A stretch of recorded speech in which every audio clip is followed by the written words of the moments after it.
Hello everyone. आजच्या principle of मॅनेजमेंटच्या लेक्चरमध्ये पुन्हा एकदा सर्वांचं स्वागत. आपण जो थर्ड युनिट स्टार्ट केलाय त्यामध्ये आपण ऑर्गनायझेशन ऍज अ स्ट्रक्चर इथपर्यंत येऊन थांबलो होतो. यामध्ये आपल्याला ऑर्गनायझेशनचे डिफरंट टाईपचे काय करायचे, स्ट्रक्चर स्टडी करायचे.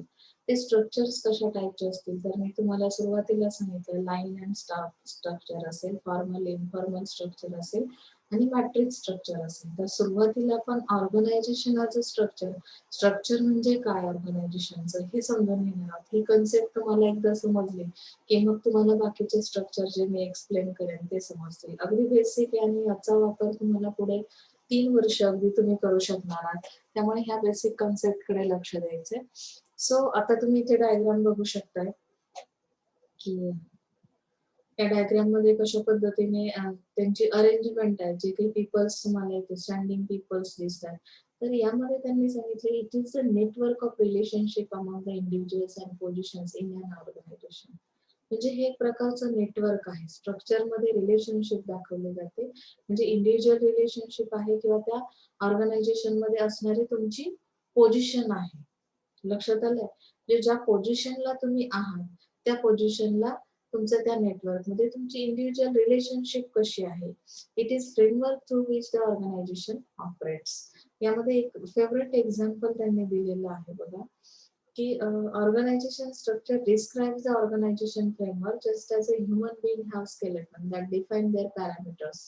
Organization have structures that define their, it is like the architectural plan of building. बिल्डिंगचा एक प्लॅन बनवला जातो की नाही, त्या प्लॅन मध्ये आपण टेंटेटिव्ह अशा काही गोष्टी काढलेल्या असतात की जो प्लॅन तुम्ही इम्प्लिमेंट करणार आहात, तुम्हाला ज्या पद्धतीचे प्रोव्हिजन अपेक्षित आहे. आर्किटेक्चर जेव्हा कुठल्याही गोष्टीचा, आता साधा घराचा प्लॅन बनवला जातो, तर त्यामध्ये ते कशा पद्धतीने प्लॅन करतात, तुमची काय कन्सेप्ट आहे, त्या कन्सेप्ट त्या प्लॅन मध्ये टाकल्या जातात.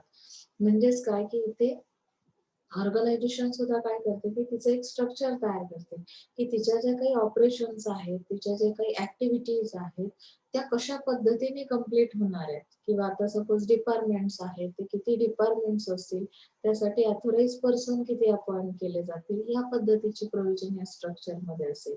मग कुठल्या ऑथोराइज पर्सन कडे कुठले राईट्स असतील किंवा कुठल्या अथॉरिटी रेस्पॉन्सिबिलिटी कुठली असेल. आपण जो काही पार्ट आतापर्यंत स्टडी केला, तुमची सिस्टीम कशी असेल, सेंट्रलाइज असेल, डिसेंट्रलाइज असेल, म्हणजेच तुमची डिसिजन मेकिंग पॉवर कशा पद्धतीने डिसिजन्स घेतले जातील, तर हे सगळं मेन्शन केलं जाईल या स्ट्रक्चर मध्ये. So it is a just like that architectural plan. Okay, plan of building.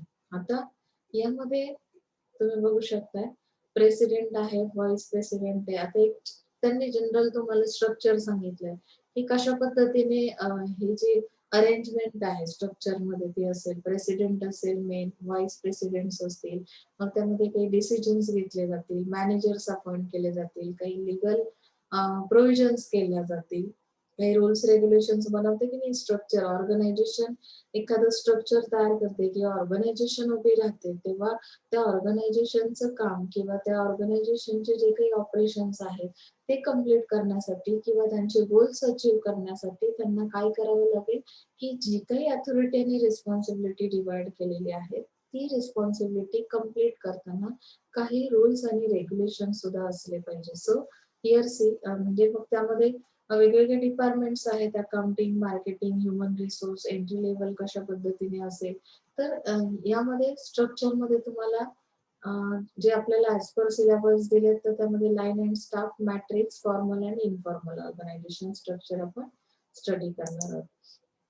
तर तुमचा पुढचा पार्ट आहे तुमचा line and staff organisation structure. Pages open होत नाही, त्यामध्ये तुम्हाला मी ओनली लाईन ऑर्गनायझेशन नाही बघणार आहोत आपण. मिक्स स्ट्रक्चर जे आहे लाईन अँड स्टाफ, तर त्यामध्ये एक डायग्राम पण एक्सप्लेन केलेली. ते स्ट्रक्चर कसं असेल याचा आपण जनरली आता ओव्हरव्ह्यू बघतोय. तर मी सुरुवातीला तुम्हाला तो पेज ओपन होईपर्यंत स्टार्ट करूया आपण. तर यामध्ये तुम्हाला it is a mixture of line and functional structure. म्हणजे लाईन आणि स्टाफ ऑर्गनायझेशन स्ट्रक्चर जे आहे, तर हे कशाचं मिक्सचर आहे की functional, line and functional structure आहे. फंक्शन्स म्हणजे काय असतं की जी तुम्हाला कामं दिलेली आहेत, फंक्शन्स म्हणजे तुम्ही जे काही वर्क करताय, जे काही टास्क कम्प्लीट करताय, तर त्यानुसार तुम्हाला काय केलं जातं की हे मिक्सचर आहे त्याचं. So in order to reap the benefits of both benefits of both line organization and functional organization, new type of organization is developed, that is line and staff organization. Under it, line authority flows in a vertical line. हे बघा इथे तुम्हाला बघू शकताय तुम्ही, मी जे काही explain करते की यामध्ये जे काही डायग्राम दिसते ते कशा पद्धतीचे अरेंजमेंट आहे, म्हणजे तुम्हाला एकदम सरळ स्ट्रेट लाईन दिसणार नाहीये. हे जे काही स्टँडिंग पोझिशन यांची दिसते एम्प्लॉईची. So a new type of organization is develop, line and staff organization. Under it line authorities flows in a vertical line.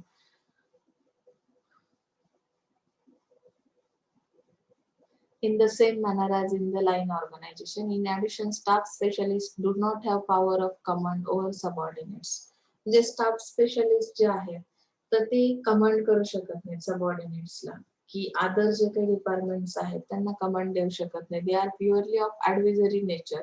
When the work of line executives help of staff specialists, therefore staff positions are created to support the line managers.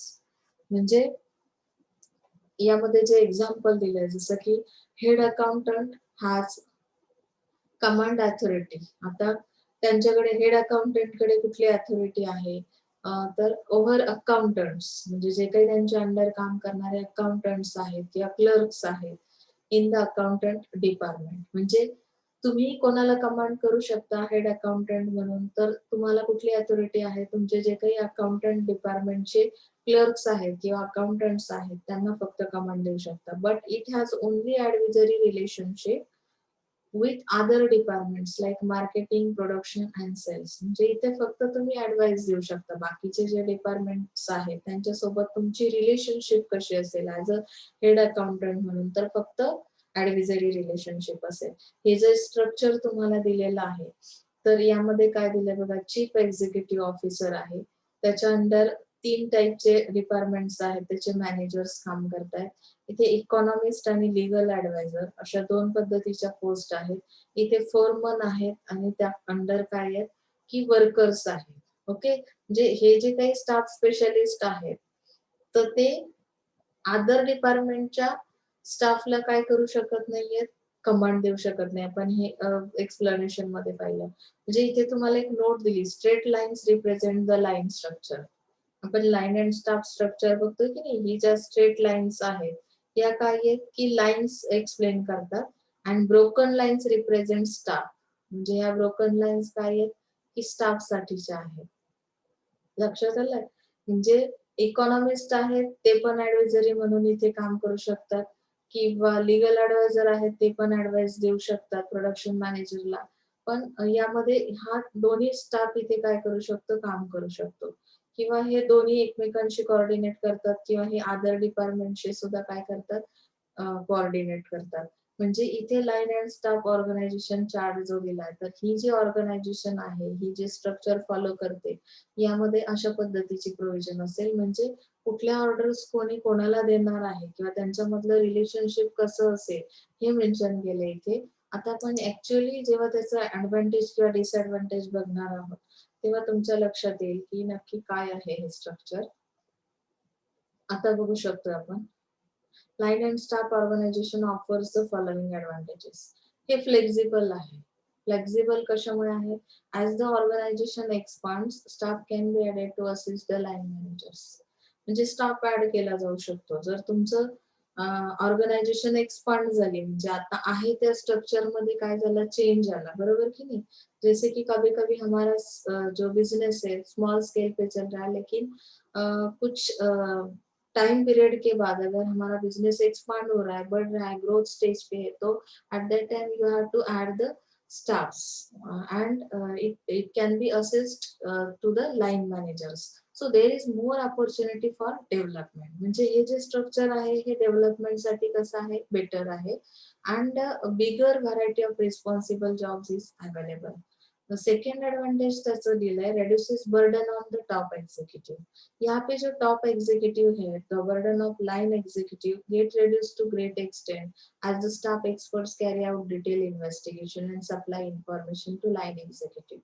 यहाँ पे staff experts जो है वो क्या करते हैं कि कुछ details यानी कि कुछ इन्वेस्टिगेशंस या इंफॉर्मेशन कैरी करते हैं और लाइन एग्जीक्यूटिव्स को प्रोवाइड किए जाते हैं। तो ऑब्वियसली लाइन एग्जीक्यूटिव क्या उसका जो बर्डन है वो कम किया जाता है। They get sufficient opportunity for creative and innovative thinking to generate new ideas.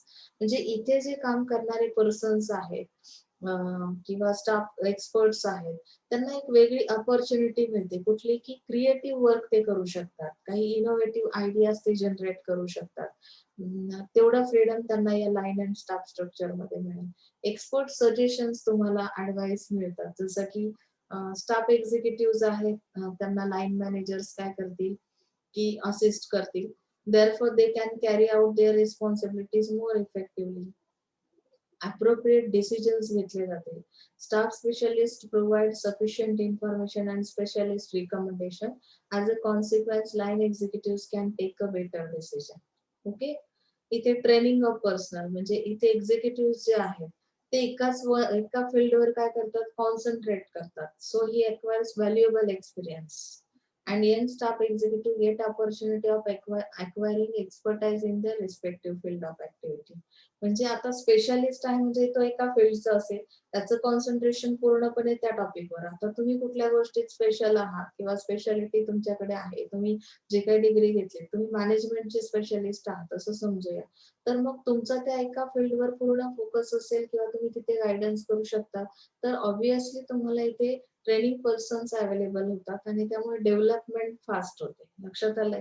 कुठेही एक्सपर्ट्स असतील, आता तुमच्या डोळ्यांना प्रॉब्लेम आहे, इमेजिन करा, आपण जनरल एक्झाम्पल बघूया, तर तुम्ही डोळ्यांना प्रॉब्लेम असेल तर आता जनरल कुठल्याही डॉक्टरकडे जात नाही, तुम्ही आय स्पेशलिस्ट कडे जाल, कारण त्यामध्ये तो तुम्हाला काय करेल की स्पेशलिस्ट असल्या कारणाने प्रॉपर सजेशन्स देईल आणि त्यामुळे तुम्हाला इथे लवकर रिकवर होण्यासाठी काय मिळेल, चान्स मिळेल। तसं आहे इथे पर्सनल ट्रेनिंग पर्सनल्स आहेत, राईट प्लॅनिंग अँड कंट्रोल इथे केला जातो। डिसएडव्हान्टेज मध्ये प्रत्येक गोष्टीचे डिसएडव्हान्टेज म्हणजे काही एक्सेप्शनल केसेस असतात, तर तसं इथे आहे की कॉन्फ्लिक्ट्स होतात लाईन आणि स्टाफ मध्ये। कॉन्फ्लिक्ट्स कशामुळे की मॅनेजर्स आहेत, लाईन मॅनेजर्स आणि स्टाफ स्पेशलिस्ट आहेत, म्हणजे स्पेशल पर्सन एक अपॉइंट केलेला आहे, लाईन मॅनेजर्स पण आहेत, या दोघांकडे काही अथॉरिटीज आणि रिस्पॉन्सिबिलिटीज आहेत। मग इथे ओव्हरलॅपिंग होण्याची शक्यता असते, कॉन्फ्लिक्ट तयार होतो म्हणजे वाद होण्याची शक्यता असते की कोणाची नक्की ऑर्डर फॉलो करायची। लक्षात आलंय? पुढचा जो पार्ट दिलाय त्यामध्ये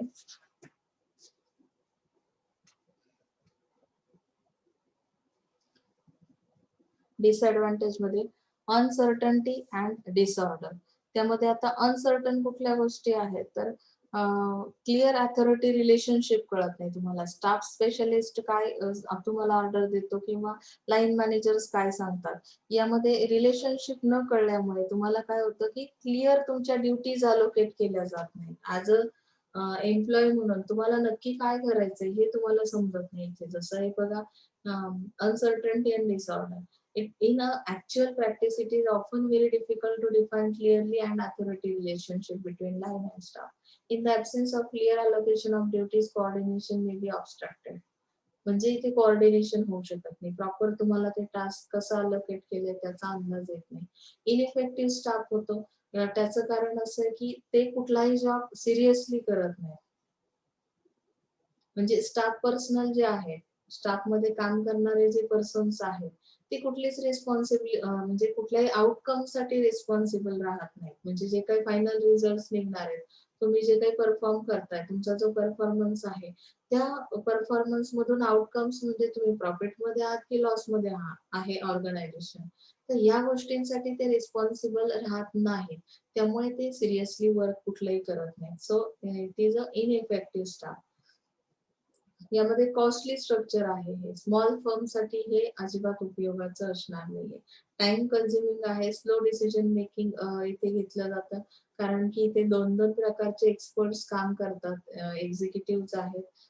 त्यानंतर हा पार्ट नाही तुम्हाला, conflict between line and staff manager. त्याच्या पुढचा पार्ट तुमचा येतो मॅट्रिक्स ऑर्गनायझेशन. मॅट्रिक्सचं तुम्हाला एक डायग्राम दिलेली आहे. मी नोट्स जरी पूर्ण बुकच्या पाठवल्या तरी सुद्धा आपण जे पॉइंट्स घेतलेले आहेत तेवढेच तुम्ही काय करायचंय तुमच्या नोटबुक मध्ये नोट डाऊन करायचे. हे बघा इथे बघू शकताय तुम्ही matrix organisation. Matrix organisation coordinating governance functions, organisation support functions. आपण एक्सप्लेनेशन बघूया तेव्हा तुमच्या लक्षात येईल की हे स्ट्रक्चर नक्की काय शो करतंय. बिझनेस फंक्शन्स आहेत तिथे, बिझनेस सपोर्ट फंक्शन्स आहेत. आणि ओव्हरऑल हे स्ट्रक्चर पाहून तुमच्या माइंड मध्ये कुठली आयडिया जनरेट होते ते तुम्हाला इथे लक्षात येईल बघा, की हा एक प्रोजेक्ट आहे. जसं की this organization, matrix organization initiated in the defence and aerospace industries in the USA. म्हणजे USA मध्ये जसं की आपण काय म्हणतो की पृथ्वीभोवती आपल्या अर्थच्या अराउंड जे काही एन्व्हायरमेंट आहे त्याच्याशी रिलेटेड जे काही प्रोजेक्ट्स मोठे मोठे केले जातात तर ते USA मध्ये जे केले जातात त्याच्याशी रिलेटेड हे स्ट्रक्चर आहे. It is a mixture of two forms of departmentalization, functional and the product. It is built around the project which is headed by project manager. आता यामध्ये या स्ट्रक्चर मध्ये ऑर्गनायझेशन जेव्हा मॅट्रिक्स स्ट्रक्चर तयार करते ते प्रोजेक्ट वर्क साठी generally बनवलं जातं. मग त्यासाठी एक प्रोजेक्ट मॅनेजर अपॉइंट केला जातो, बरोबर. The project team comprised of employees and specialists drawn from different functional departments such as human resource, finance, production, marketing, research and development. जैसे कि R&D department बोलते ना the company. Thus the employees of the matrix have two bosses, their functional departmental manager and their project manager. म्हणजे main head जो तुमचा आहे, project जो कोणी ऑपरेट करणार आहे, प्रोजेक्ट मॅनेजर, तो पण तुमचा बॉस असेल. प्लस त्यांनी तुम्ही काय केलं की प्रोजेक्टची एक टीम बनवली, स्पेशलिस्ट अशी टीम बनवली की त्यासाठी डिपार्टमेंट्स केले आणि पुन्हा डिपार्टमेंटला फंक्शनल डिपार्टमेंट्स आहेत ते मार्केटिंग, HR, फायनान्स, प्रोडक्शन आणि त्यांना पुन्हा एक एक मॅनेजर अपॉइंट केला. म्हणजे इथे दोन टाईपचे काय झाले तुमचे manager. In other words the matrix structure breaks the principle of unity of command that states that no person in the organisation should report to more than one boss. तुम्हाला जेव्हा रिपोर्टिंग ऍज अ एम्प्लॉई तुम्ही एकापेक्षा दोन boss असतील, दोन पेक्षा तीन असतील किंवा 3-4 असू शकतात. तर ऍट अ टाइम कुठलाही पर्सन दोन बॉसला रिपोर्टिंग करू शकत नाही. तुम्ही म्हणाल का करू शकत नाही? तर तेवढं बर्डन किंवा तेवढा प्रेशर, अंडर प्रेशर लोक काम करत नाहीत. मग इथे काय होईल? So the matrix organization is different from the functional organization. In the functional organization, project manager is given absolute responsibility for the project as well as resources needed for its achievement. However, in the matrix organization, project manager has to share the resources with the rest of the enterprise. म्हणजे project manager हा फुल responsible person आहे. तो पूर्ण responsibility घेतो किंवा share करतो जे काही रिसोर्सेस आहेत. मग प्रोजेक्ट कम्प्लीट करण्यासाठी तुम्हाला जे काही मटेरियल लागणार आहे ते शेअर केलं जातं. It is used in advertising agencies, aerospace firm, R&D laboratories. म्हणजे हे जे ऑर्गनायझेशनचं स्ट्रक्चर आहे हे कुठे कुठे हॉस्पिटलला वापरलं जातं, गव्हर्नमेंट एजन्सीमध्ये, युनिव्हर्सिटीमध्ये किंवा मॅनेजमेंट फर्म्स ज्या आहेत, कन्सल्टन्सी आहे किंवा एंटरटेनमेंट कंपनीज आहेत तिथे हे मॅट्रिक्स स्ट्रक्चर वापरलं जातं. आता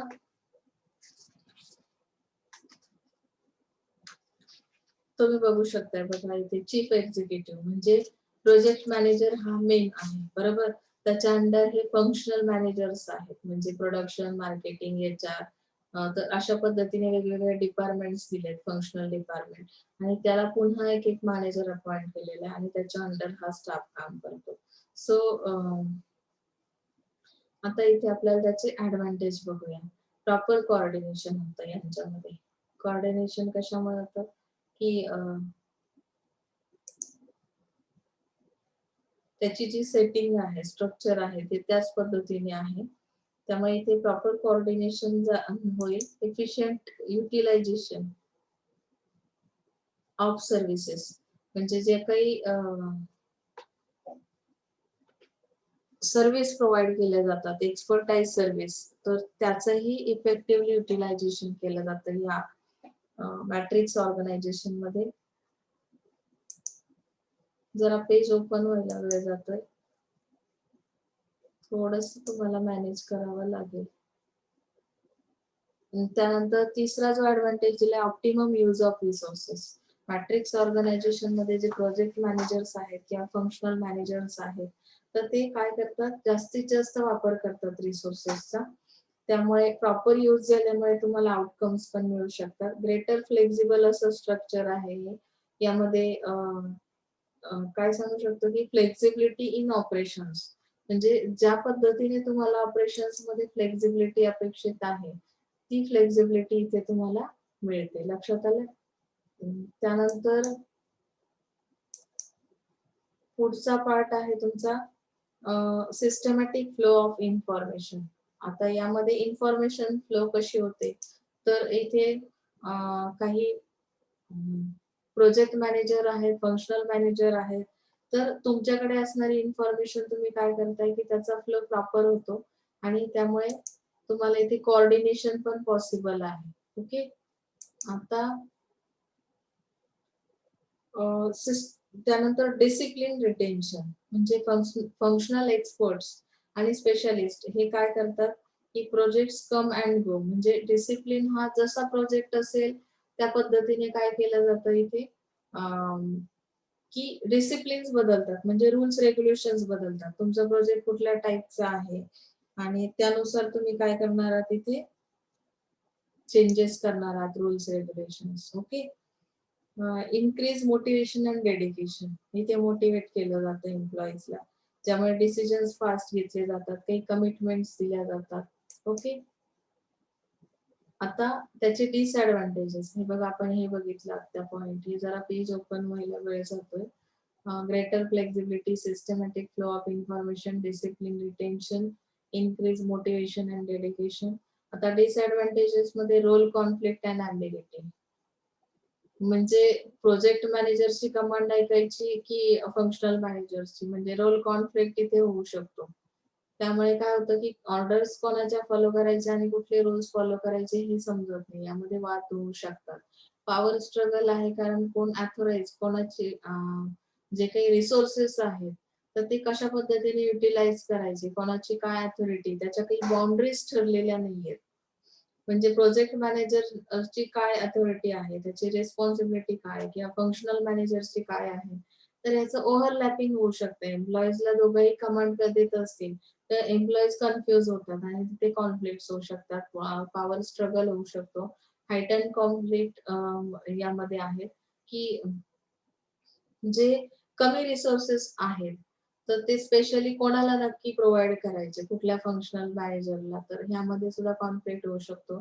slow reaction time and decision making, म्हणजे इथे ज्या काही सिरियसनेस ज्याला म्हणतो तो अजिबात असत नाही, किंवा स्लोली डिसिजन्स घेतले जातात या मॅट्रिक्स स्ट्रक्चर मध्ये. इम्प्रॉपर मॉनिटरिंग अँड कंट्रोलिंग, इथे कंट्रोलिंग आणि किंवा मॉनिटरिंग हे इम्प्रॉपर आहे. So increasing overheads, dual management आहे. प्रोजेक्ट मॅनेजर त्याचं मॅनेजमेंट वेगळं असू शकतं आणि फंक्शनल मॅनेजरचं. त्यामुळे इथे तुम्हाला काही गोष्टींचा ओव्हरहेड्स काय होतात इथे येतात, इन्क्रीज होतात, म्हणजे कधी कधी खर्च जास्त होतो. दोघं जण आहेत, दोन ऑथोराइज पर्सन, दोन अथॉरिटी काम करतात एकत्र, इथे कॉन्फ्लिक्ट होऊ शकतात आणि प्रत्येकाच्या ऑर्डर फॉलो करताना इथे खर्च वाढू शकतो. लक्षात आलंय? फॉर्मल आणि इन्फॉर्मल ऑर्गनायझेशनचं जे स्ट्रक्चर दिलंय, आपण लाईन अँड स्टाफ पाहिलं, त्यानंतर तुमचं मॅट्रिक्स स्ट्रक्चर पाहिलं, जे प्रोजेक्टसाठी मोस्टली यूज केलं जातं, हॉस्पिटल असतील किंवा काही इन्स्टिट्यूट असतील तिथे. आता फॉर्मल आणि इन्फॉर्मल मध्येच तुम्हाला त्याचं मिनिंग लक्षात येईल. जसं की फॉर एक्झाम्पल तुम्ही ही जी अरेंजमेंट बघताय, it is a well-planned structure which symbolizes the officially established pattern of relationship. आता यामध्ये जी रिलेशनशिप आहे तर ती कशी आहे, ऑफिशियल आहे. इंडिव्हिज्युअल्स मध्ये असेल किंवा ग्रुप्स मधले असेल. आता तुमचे किती लोकांशी ऑफिशियल रिलेशनशिप आहे ते चेक करा, बघा तुमच्या लक्षात येईल. काही सेक्शन्स असतात वेगवेगळे, एकाच डिपार्टमेंटचे वेगवेगळे सेक्शन असतात, त्यांच्यामध्ये ऑफिशियल रिलेशनशिप असेल, दोन डिपार्टमेंट मध्ये असेल आणि ते ती जी रिलेशनशिप मेंटेन करतात ती कशासाठी, as to achieve the objective of the organisation. प्रत्येक एका सेक्शनचा, प्रत्येक एका डिपार्टमेंटचं एम काय असेल इथे, तर आपल्याला ऑर्गनायझेशनचे जे गोल्स आहेत ते अचीव्ह करायचे आणि त्यासाठी ही सर्व जे काही डिपार्टमेंट सेक्शन्स आहेत, युनिट्स आहेत किंवा इंडिव्हिज्युअल पर्सन्स आहेत ते एकत्रितपणे काय करतायत, वर्क करतायत आणि त्यानुसार ते ऑब्जेक्टिव्ह घेण्याचा प्रयत्न करतात. It is deliberately and consciously created for the achievement of the enterprise objective. It provides for official relationships between the individuals, and the communication channel is in a formal organization is also formal or official. It has well established rules and procedures. तुम्हाला generally formalities हा word तुम्ही use करता की नाही, formal relationship. आता formalities म्हणजे काय की बऱ्याच गोष्टी काही रूल्स आणि रेग्युलेशन ठरवून दिले जातात. स्टुडंट आहेत, स्टुडंटचं बिहेव कसं असलं पाहिजे क्लासरूम मध्ये किंवा कॉलेज कॅम्पस मध्ये तुम्ही कसं असलं पाहिजे, तर तिथे येणारा प्रत्येक जण कसा असणार आहे, त्या लोकांमधली रिलेशनशिप ही प्रोफेशनल किंवा ज्याला आपण म्हणतो फॉर्मल असेल. फॉर्मल म्हणजे काय की ऑफिशियल. मग त्या सगळे रूल्स आणि प्रोसिजर्स तुम्हाला फॉलो करावे लागतात तिथे. आणि तुमचं सर्वांचं एकच एम काय असतं की इथून आपल्याला काहीतरी डिग्री पास आउट होऊन जायचंय, बरोबर. बीएमएस चे स्टुडंट असतील तर बीएमएस कम्प्लीट करायचंय किंवा दिलेला टास्क कम्प्लीट करायचंय, तुमचे ऑब्जेक्ट जे असतात. आता फॉर्मॅलिटीज काही फॉर्मल ग्रुप्स तुम्ही बघता की ऑफिशियल ग्रुप असेल, साधं सिंपल आपला आता ऑफिशियल ग्रुप आहे FYBMS चा, तर त्यावर काही रूल्स बनवलेत तुम्हाला की कुठल्या टाईपचे मेसेज तुम्ही त्यावर टाकू शकता किंवा काय, तर ते रूल्स फॉलो करणं हे मस्ट असेल तुमच्यासाठी. तसंच ऑर्गनायझेशन काय करते की एक फॉर्मल ऑर्गनायझेशनचं स्ट्रक्चर बनवते आणि त्यामध्ये काही रूल्स रेग्युलेशन्स आहेत आणि त्यांच्यामध्ये एक ऑफिशियलच फक्त रिलेशनशिप असेल. जसं ऍज अ टीचर आणि स्टुडंट यांच्यामध्ये कुठलीही फॉर्मल रिलेशनशिप आहे, त्यांच्यामध्ये पर्सनल रिलेशनशिप मेंटेन करायला गेलं तर तुम्ही लॉस मध्ये जाल. त्यामुळे प्रोफेशनलिझम फॉलो करायचंय. प्रोफेशनलिझम मध्ये काही रूल्स रेग्युलेशन्स येतात, त्यामुळे तुम्हाला बेनिफिट मिळेल, तुम्हाला आणखी जास्त टीचर्सचं गायडन्स मिळेल. हे जनरल झालं, तुम्हाला फॉर्मलचं मिनिंग सांगितलं. आता यामध्ये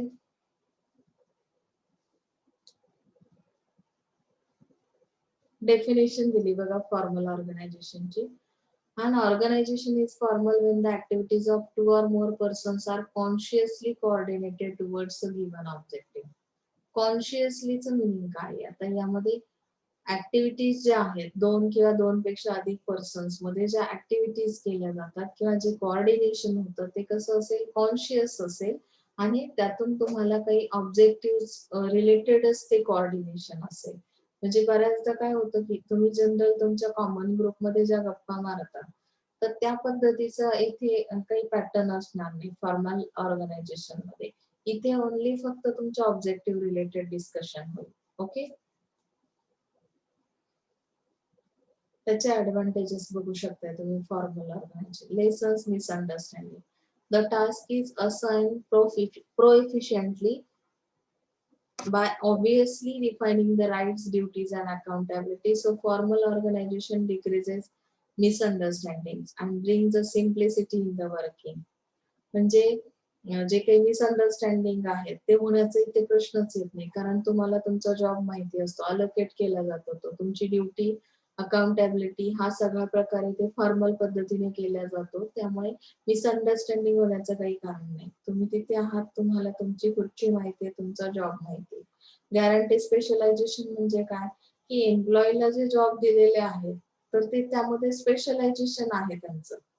right person goes to the right job हा जो प्रकार आपण बघितला की स्टफिंग मध्ये, तर तशा पद्धतीने फॉर्मॅलिटीज केलेल्या असल्या कारणाने ते त्यांच्या वर्कवर, टास्कवर फोकस करतात. लक्षात आलंय, म्हणजे गॅरंटी स्पेशलायझेशन हे एक ऍडव्हान्टेज आहे.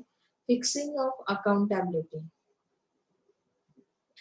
यामध्ये employ performance and fixing is duty for the jobs completed by हिम.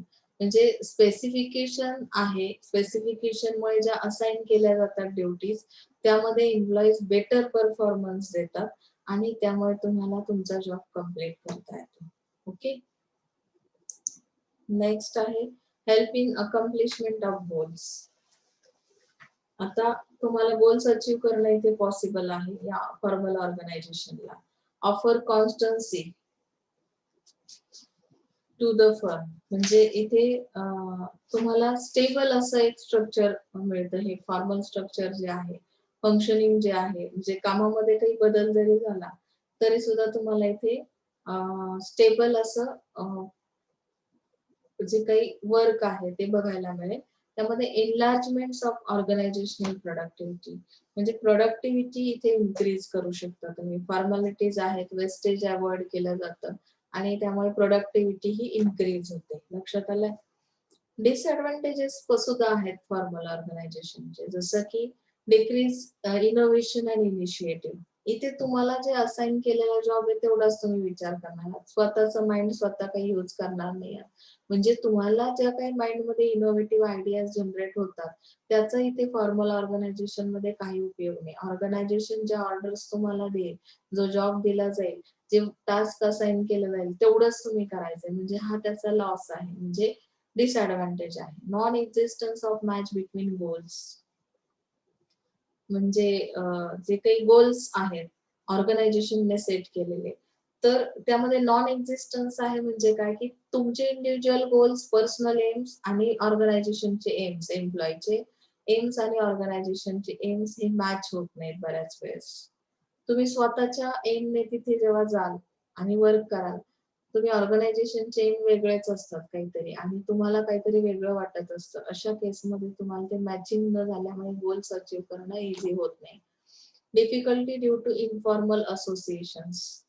मग इथे जे इन्फॉर्मल रिलेशनशिप तयार होते, ती होण्याची चान्सेस असतात. फॉर्मल ऑर्गनायझेशन जरी आहे, तरी इन्फॉर्मल रिलेशन्स जर डेव्हलप झाले, कम्युनिकेशन सिस्टीम तुमची तयार झाली, तर मग हे इन्फॉर्मल रिलेशन्स काय करतात, की फॉर्मल रिलेशन्सच्या मध्ये डिस्टर्बन्स आणण्याचा प्रयत्न करतात. त्याचं कारण काय, की इथे ओव्हरलॅपिंग होतं. जसं तुम्ही स्टुडंट आहात, मी टीचर आहे, आपल्यामध्ये एक प्रोफेशनल रिलेशनशिप आहे. पण इथे जेव्हा तुम्ही माझ्यासोबत पर्सनल रिलेशनशिप डेव्हलप करायला जाल किंवा माझ्यासोबत तुम्ही फॅमिली रिलेशनशिप बनवाल, फॅमिली रिलेशन जोडण्याचा प्रयत्न कराल, तेव्हा त्या रिलेशन मध्ये काय येईल, की त्यामुळे डिस्टर्बन्सेस येतील. तुम्हाला जे नॉलेज माझ्याकडून मिळणं अपेक्षित आहे ते मिळणं पॉसिबल होणार नाही. जेव्हा तुम्ही फॉर्मल रिलेशनशिप सोडून इन्फॉर्मल रिलेशनशिप मध्ये जाल, त्यामुळे प्रत्येक टीचर्स तर ठेवतातच प्रोफेशनल रिलेशनशिप, प्लस प्रत्येक स्टुडंटचाही तो रोल आहे की तुम्ही प्रोफेशनलिझम फॉलो करा. ओके. Disruption in relations. मग त्यामध्ये रिलेशन्स मध्ये काय येतं, की जेव्हा इन्फॉर्मल अशा रिलेशन्स तयार होतात तर जेलसी हा प्रकार येतो किंवा होपलेसनेस अशा पद्धतीने तुम्ही काम करायला सुरुवात करता, म्हणजे फार कॉन्शियस राहत नाही तुमच्या टास्कच्या बाबतीत किंवा सिरियस राहत नाही. Interruption in work. रूल्स आणि रेग्युलेशन्स असल्या कारणामुळे बऱ्याचदा तो जो शेड्यूल आहे तो हेक्टिक किंवा बोरिंग वाटतो आणि त्यामुळे डिस्टर्बन्सेस येण्याचे चान्सेस असतात. बऱ्याचदा लोक मग रूल्स फॉलो करत नाहीत. लक्षात आलं? आता इनफॉर्मलचं मिनिंग काय आहे बघा. Informal organisation. फॉर्मल म्हणजे ऑफिशियल तुमचं रिलेशनशिप. इनफॉर्मल मध्ये काय, की it arises from the personal social relations among people. काही पर्सनल रिलेशनशिप्स असतात किंवा काही सोशल रिलेशनशिप्स असतात, त्यामुळे लोक एकत्र येतात. जसं की आता तुमचे फ्रेंड सर्कल आहे, तुम्ही तुमचा एक ग्रुप तयार केला, म्हणजे ही कशी झाली तुमची रिलेशनशिप इनफॉर्मल. तुम्ही एका क्लासमध्ये होतात त्यामुळे फ्रेंडशिप झाली आणि फ्रेंडशिपमुळे एकत्र आला, बरोबर की नाही? That is called informal. ऑर्गनायझेशनचंही तसंच आहे, ते सोशल रिलेशन्समुळे काही लोक एकत्र येतात. It is not formally design. हे काही असं डिझायनिंग केलेलं नाहीये फॉर्मल ऑर्गनायझेशन सारखं. So it represents natural grouping of people in working circumstances. आता वर्किंग प्लेसला जेव्हा काही लोक बघा, काही दोन लोकांचं खूप जमतं, अगदी थोडासा टी ब्रेक असेल तरी सुद्धा ते दोन पर्सन्स एकत्रित जातात किंवा लंच ब्रेक एकत्रित घेतात. आता ते कामाच्या निमित्ताने तिथे एकत्र आले आणि तिथे त्यांचे ग्रुप्स तयार झाले. म्हणजे इथे आपण स्वतःहून कुठलाही तिथे रूल दिलेला नाही या ऑर्गनायझेशनने. त्यांच्या स्वतःच्या पर्सनल रिलेशनशिप्स त्यांनी डेव्हलप करून हे ग्रुप्स तयार केले. Okay. It is developed spontaneously out of the interaction between persons. It is influenced by personal attitudes like dislike, informal relations occur among individuals. आता प्रत्येकाचं ऍटिट्यूड डिफरंट आहे. पॉझिटिव्ह ऍटिट्यूड वाले असतील तर ते झटकन एका ग्रुपमध्ये येतात. निगेटिव्ह वाले असतील तर त्यांचं लगेच मैत्री होते. काही न्यूट्रल पर्सन्स आहेत तर तेही एका ग्रुपमध्ये जातात. म्हणजे अशा पद्धतीने ही इन्फॉर्मल रिलेशनशिप तुमच्या ऍटिट्यूड नुसार किंवा तुमच्या लाईक्स नुसार डिसलाईक्स नुसार तयार होते. So informal organization has been as any human group interaction that occurs spontaneously and naturally over long periods of time. म्हणजे खूप काळापर्यंत ती रिलेशनशिप तुम्ही मेंटेन ठेवता. कधी कधी तुम्ही ज्या बसमध्ये ट्रॅव्हलिंग करता त्या बसमध्ये रोज ट्रॅव्हल करणारे दुसरे कोणीतरी पर्सन असतील जे अननोन पर्सन आहे पण रोज एका सीटवर बसून त्यांना होतंय तुमचं तर ऑब्विसली तुमच्यामध्ये एक इन्फॉर्मल रिलेशनशिप तयार होते आणि ती फार काळ तुम्ही लॉंग टर्म पर्यंत सुद्धा काय करू शकता कंटिन्यू करू शकता. म्हणजे असं ठरवून तुम्ही मैत्री केलेली नाही. काही कारणास्तव तुम्हाला ट्रॅव्हलिंग करावं लागते ती व्यक्ती आहे तीही त्याच टायमिंगला त्याच बसला असते आणि तुमच्या शेजारी रोज असते तर तुमची ओळख होते आणि तुमच्यामध्ये रिलेशन बनतं. ओके. आता यामध्ये कोण व्यक्ती आहे हे तुम्ही आता गेस करू शकताय. आपल्याला इन्फॉर्मल ऑर्गनायझेशनचे काही ऍडव्हान्टेज बघणार आहोत आता आपण की काय तुम्हाला त्याचं बेनिफिट काय मिळतं इन्फॉर्मलचं. टीम वर्क होतं इथे. सपोर्ट मिळतो तुम्हाला. काही ग्रुप्स तयार होतात. तुमचं सेम सिमिलर ऍटिट्यूड आहे. तर तुमच्या कामामध्ये इफिशियन्सी येते. काही इन्फॉर्मल ग्रुप्सचा सपोर्ट तुम्हाला मिळतो. बरोबर. क्लोजनेस असतो तुमच्यामध्ये. Sense of closeness. कारण तुम्हाला काही असं कोणी रूल बनवलाय म्हणून तुम्ही एकत्र येऊन रिलेशनशिप बनवली असं नाहीये. तर हे तुम्ही स्वतःहून तुमच्या लाईक्स डिसलाईक्स नुसार एकत्र आलात ग्रुप तयार झाला तर क्लोजनेस असणार आहे. कम्युनिकेशन सिस्टीम कशी असेल. This informal communication is very quick in comparison of formal communication. इथे काही ऑर्डरची वगैरे गरज नाही तुम्हाला. फॉर्मल ऑर्गनायझेशन मध्ये जसं कम्युनिकेशन साठी जेव्हा ऑर्डर येईल तेव्हाच तुम्ही कम्युनिकेट कराल. पण इथे इन्फॉर्मल मध्ये तशी काही गरज असणार नाही. इथे कम्युनिकेशन सिस्टीम एकदम फ्री असेल.